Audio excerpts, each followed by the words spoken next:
temui di misalnya pada jaringan distribusi ya, distribusi, rantai pasok, logistik ya. Logistik, masalah transportasi ini nanti akan kita aplikasikan pada pada permasalahan di dunia industri seperti distribusi, sistem distribusi maupun rantai pasok seperti itu ya. Transportasi ini masalahnya apa saja nih Bu gitu ya. Masalah transportasi yang kita bahas di sini mungkin lebih akan ke gimana kita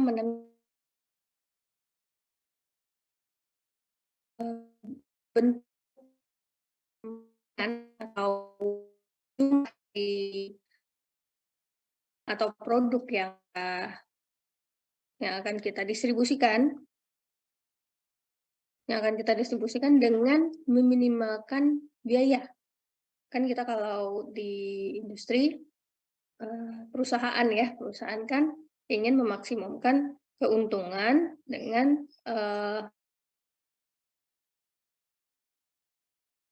kalau misalnya ada jaringan distribusi ataupun rantai pasok, otomatis ada kegiatan transport ya dari delivery seperti itu akan ada biaya-biaya yang dikeluarkan, biaya transportasi itu nanti ada macam-macam biayanya.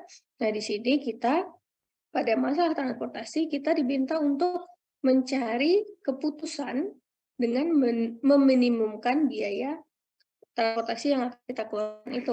Nanti ada berbagai macam intinya untuk meminimumkan biaya, bagaimana caranya untuk macam-macam keputusan, baik itu dari segi waktu, dari segi biaya, dari segi kapasitas dan lain-lain. Itu untuk transportasi. Jadi nanti untuk masalah transportasi ini akan teman-teman jumpai kalau di dunia industri, yaitu pada jaringan distribusi, rantai pasok, proses delivery, pengiriman produk pabrik ya. Misalnya ini pabriknya. Oke, sebentar.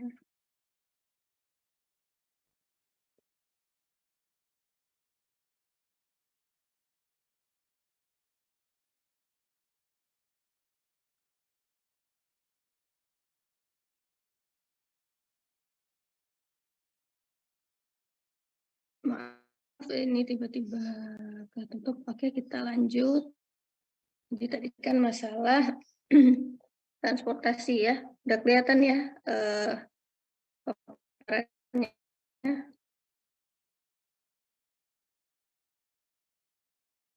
Ada pabrik.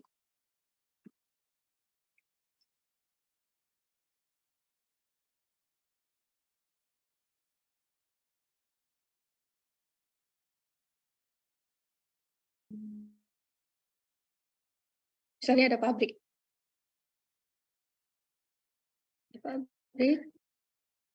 Pabrik itu kan dia pasti akan mengirimkan produknya ya ke gudang-gudang, misalnya gudangnya terpisah gudang bahan baku.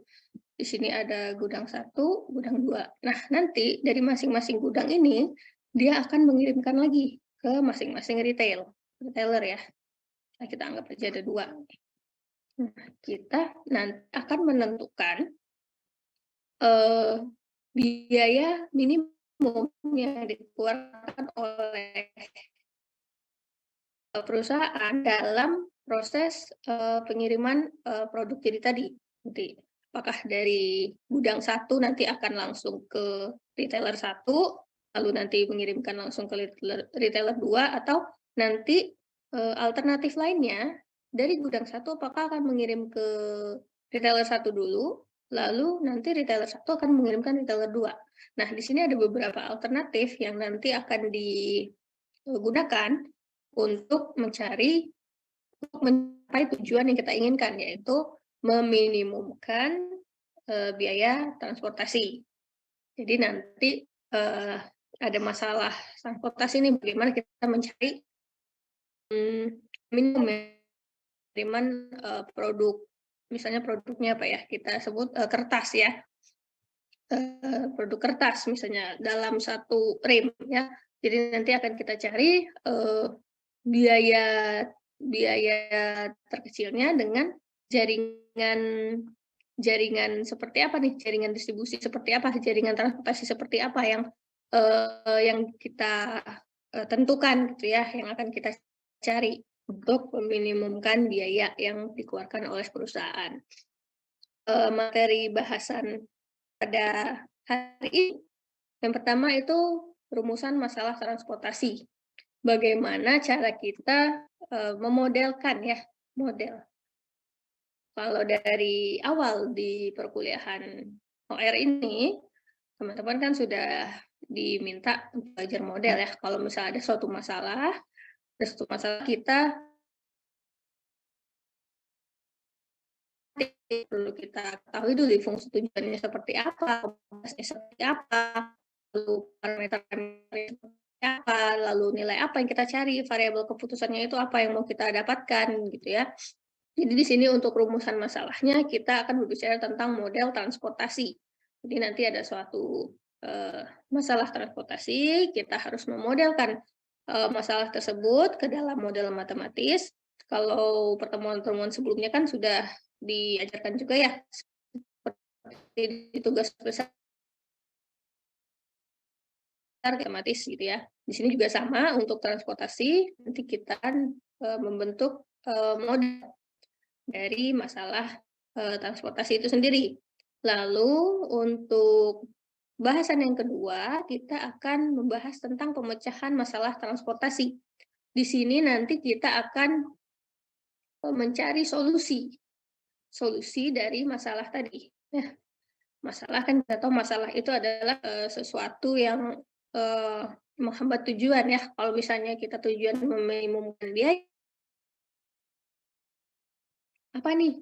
Ternyata ada kendala di biayanya mungkin terlalu besar untuk jaringan yang satu, yang lain bisa lebih kecil. Nanti kita akan mencari apa ya, variabel keputusan berapa jumlah produk yang akan kita kirimkan dengan biaya paling minimum. Jadi nanti ada berbagai sumber, kita anggap aja gudang gitu ya, berbagai sumber.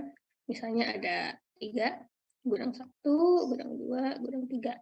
Lalu misalnya dari gudang-gudang ini nanti akan mengirimkan barangnya ke masing toko, kita anggap aja toko ya, misalnya ada beberapa toko. Jadi nanti toko satu ini punya permintaan sebesar A1, B1, di sini ada B2 dan seterusnya. Jadi untuk masing-masing tertentu gitu ya. Jadi nanti masing-masing gudang akan mengirimkan jumlah produk sesuai dengan yang diminta oleh toko, masing-masing toko. Jumlah gudang ini juga masing-masing mempunyai kapasitas ya. Jadi gudang 1 mungkin punya 100, gudang 2 punya 200, dan gudang 3 dan seterusnya. Nah, dari masing-masing gudang jarak, waktu tempuh, atau konsumsi bensin dan lain-lain, nanti ada biaya yang dikeluarkan. Oleh karena itu nanti kita cari nilai solusi dari masalah transportasi itu dengan tujuan yang kita inginkan. Kalau tujuannya meminimumkan biaya, otomatis kita harus mencari biaya yang terkecil. Gudang mana nih yang harus mengirimkan ke toko mana nih yang memberikan biaya terkecil agar semua permintaannya ini terpenuhi untuk masing ya. Dalam pemecahan masalah transportasi ini, kita akan mencari solusinya. Pemecahannya bagaimana? Nanti akan ada algoritma. Jadi dalam pemecahan masalah transportasi ini yang ingin kita capai itu ada solusinya nanti ada solusi berupa solusi layak awal dan solusi optimal. Untuk masing-masing solusi itu kita punya cara atau algoritmanya. nanti akan dijelaskan lebih lanjut ya. Jadi untuk bahasan hari ini akan kita bahas 2 materi bahasan ini, semoga waktunya cukup ya. Kita masuk ke yang pertama, ke rumusan masalah transportasi. Tadi kan saya bilang rumusan masalah transportasi itu kita memodelkan masalahnya, pemodelan dalam bentuk model matematika. Oke, di sini masalah transportasi umumnya berkaitan dengan masalah pendistribusian suatu produk dari beberapa sumber ke sejumlah tujuan dengan biaya minimum. Seperti yang saya gambarkan tadi, misalnya ada 2 sumber ya.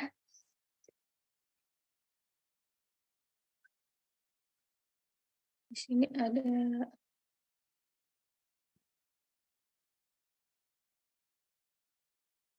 sini sumber 1, sumber 2. Sini ada beberapa tujuan. Misalnya ini kita anggap toko aja ya. Toko 1, toko 2, toko 3, toko 4. Ini sampai ke M, ini N, kita anggap N aja ya. Jadi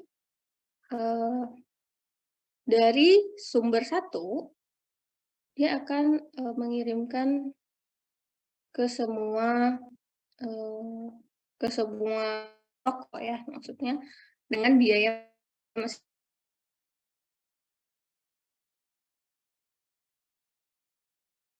dari total biaya yang memberikan nilai biaya paling minimum. Apakah nanti dari sumber 1 akan ada mengirimkan ke semua toko atau tidak? Di sini juga tergantung dari permintaan masing-masing toko. Permintaan di toko 1 misalnya 10, di toko 2 hanya 5, toko 3 7 dan seterusnya gitu ya. Nanti juga akan dilihat apakah masing-masing sumber ini telah memenuhi permintaan dari masing-masing toko sesuai dengan nanti akan dicari biaya yang paling minimum seperti itu ya. Nih di sini terdapat M sumber, ya, tadi seperti yang sudah saya ilustrasikan. M sumber misalnya gudang, di mana produk disimpan. Seperti di awal tadi saya bilang ada beberapa gudang. Jadi dari pabrik telah diproduksi produknya, produk, lalu disimpan di gudang. Dari gudang nanti akan mengirimkan produk tersebut ke pasar ya. Di sini pasar contohnya ya, N tujuan, jumlah pasar di mana produk dibutuhkan. Jadi masing-masing pasar punya permintaan atas produk tertentu gitu ya, yang ada di gudang, yang dari sumbernya. Di sini diketahui lagi dalam rumusan pemrograman linear seperti yang sudah teman-teman pelajari di awal-awal perkuliahan ini ya, mata kuliah ini. Lalu ada ketersediaan pasokan dari sumber. Di sini kita sebut AI, di mana I itu adalah jumlah ini ya, sumber tadi ya. Ada berapa sumbernya? Kalau 3 berarti M-nya sama dengan 3, 5 sama dengan 5, dan seterusnya, seperti itu. Lalu ada permintaan dari tujuan, kita simbolkan dengan BJ, di mana J itu 1 hingga N, yang tadi adalah jumlah tujuan. Ada berapa tujuannya gitu ya. Lalu ada biaya pengiriman dari sumber I ke tujuan J, yaitu CIJ. Misal ini tadi, ini kan sumbernya ya, gudangnya ya, yang S1, S2 sampai M ya, ini sampai M sumber. Tujuannya sampai N. Nah, jadi di masing-masing link ini, garis ini, ada biaya yang dikeluarkan. Jadi kalau misalnya mengirim produk dari sumber 1, dari gudang 1 ke pasar 1, itu kita punya C11. Kan tadi CIJ ya. Nih, CIJ. Jadi dari sumber 1 ke toko 1 itu biayanya C11. Dari S1 ke toko 2 berarti punya C12 dan seterusnya sampai jumlah sumber, jumlah gudang dan jumlah toko yang dikirimkan gitu ya. Jika suatu sumber tidak dapat memasok suatu tujuan, maka CIJ kita anggap M, di mana M itu adalah bilangan positif yang sangat besar. Sudah teman-teman pelajari juga ya pada materi-materi sebelumnya di kuliah ini.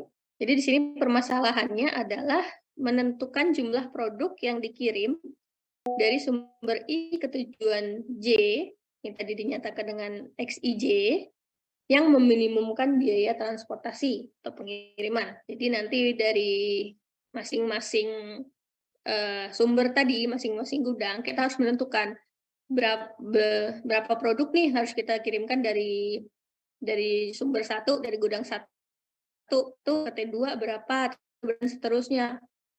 Tidak melebihi dari permintaan yang diminta oleh masing-masing toko ataupun tidak melebihi tokan ada di gudang, ya seperti itu.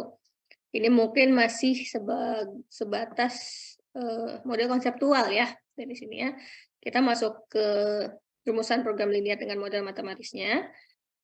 Tadi telah dijelaskan bahwa tujuannya adalah menentukan jumlah produk yang dikirim dari sumber I ke tujuan J, nyatakan dengan XIJ, ya, XIJ, yang meminimumkan biaya transportasi. Berarti ini minimasi Z, ya. Z ini adalah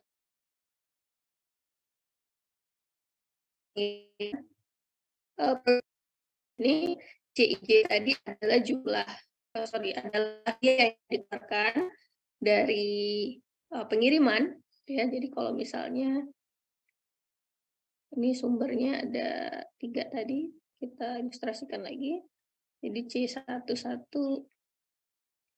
misalnya ini toko 1, toko 2, toko 3. Jadi kan di sini ada C11 dikali X11 nanti ya. X11 iya. Dan seterusnya nanti akan kita cari berapa jumlah produk yang dikirimkan ke masing-masing retailer, masing-masing toko dari sumber mana dengan mencari biaya yang paling minimum, gitu ya. Mungkin untuk perhitungan ini kita misalin ya. Kita misalkan M-nya ada 3, N-nya 4. Ini kan M-nya ini adalah sumber ya, berarti rumusnya minimasi Z sama dengan I sama dengan 1 sampai M. Kita ambil 3 ya. Tadi kita udah tetapkan M-nya 3.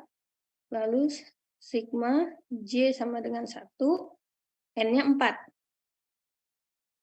Ini CIJ, XIJ. Nanti ini ada kita ketahui CIJ-nya seberapa. Kita aja nggak usah dulu, nanti dulu. Ini saya ajarin dulu cara menjabarkannya. Jadi kalau untuk notasi sigma seperti ini, yang lebih dari 1, itu yang harus kita operasikan yang di dalam dulu. Ini jangan sampai salah, nanti kebalik-balik gitu ya, yang di dalam dulu yang kita kerjain. Berarti J-nya dulu yang bergerak. Kalau I-nya mulai dari 1, berarti C1, J-nya kita mulai dari 1 kan, X11 ditambah, yang bergerak yang mana tadi saya bilang, yang J ya, yang di dalam dulu. Berarti C12, X12, sampai J-nya keempat. Jadi C13, X13, tambah C14, X14. Ya, ini untuk I sama dengan 1, J-nya udah habis. Lanjut, berarti gerak ke C2. Lalu C21, X21, tambah C22, X22, dan seterusnya sampai si J-nya memenuhi sampai 4 dan I-nya sampai 3. Seperti itu ya. Jadi jangan sampai kebalik buat nentuin fungsi tujuannya. Kalau ada notasi sigma ganda seperti ini, yang lebih dari 1, yang bergerak duluan adalah nilai J-nya. Seperti ini ya, C11, C11, dan seterusnya. Ya, semoga ini bisa dipahami. Lalu, kalau pada pemrograman linear, selain fungsi tujuan kan ada pembatas-pembatas ya. Di sini ada pembatas. Kita ketahui tadi ini XIJ ini adalah jumlah produk ya. Ini jumlah produk yang dikirim dari sumber I ke tujuan J. Di sini untuk J sama dengan 1 sampai N untuk tujuannya dari tujuan 1 sampai N, kita anggap tadi N-nya 4, ada X, IJ, di mana untuk masing-masing produk yang dikirim itu, total dari jumlah produk yang dikirim itu tidak melebihi dari jumlah pasokan pada sumber 1. Misal, di sini kita punya gudang 1 ya, kita jabarkan rumus ini. Ini kan J-nya ya yang bergerak, berarti misalnya untuk I sama dengan 1, berarti ini gudang 1 ya, sumber 1, berarti pembatasnya dapat kita jabarkan jadi X11 ditambah X12 tambah X13, karena tadi N-nya ada 4, tambah X14 itu kurang atau sama dengan A1. Oke, kalau misalnya di S1 ya, ini S1 ini punya A1, punya A ya, berarti ini A1. A1-nya berarti kita anggap aja A1-nya 100. Jadi nanti yang dikirimkan dari sumber 1 ke toko 1, lalu misalnya ke toko 2, ke toko 3, dan seterusnya, itu sudah lebih dari A1 tadi, 100. Misalnya kita sudah dapat ternyata di A11 kita ngirimnya 30, lalu dari A2 ke A2 dia tidak mengirimkan dari gudang 1 ya, ke A3 40. Lalu di sini berarti 30 ya. Nah, dia harus bernilai kurang sama dengan A1. Tidak boleh lebihi dari pasokan. Mintanya 40, di 2 juga minta 40, di 3 40, lalu nanti di 4, toko 4 dia juga mintanya 20. Ini kita total 8 tambah 5, 130.